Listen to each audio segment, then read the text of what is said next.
बताइए, आप वसंता है ना? शिवामणि और वसंता की प्रेम कहानी रोज पेपर में आ रही है, आप पढ़ती नहीं है क्या?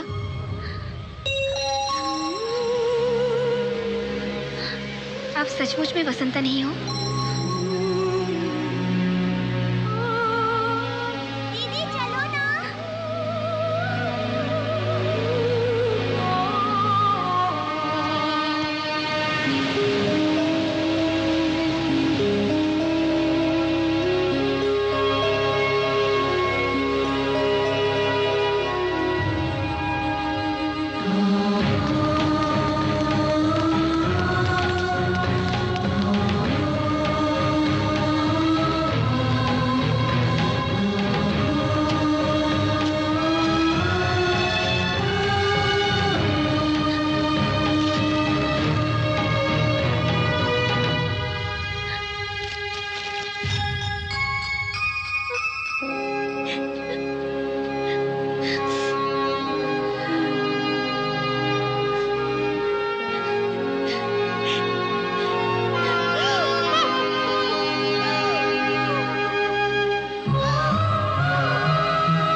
मेरी कैसेट कम से कम एक शॉप में तो होनी ही चाहिए।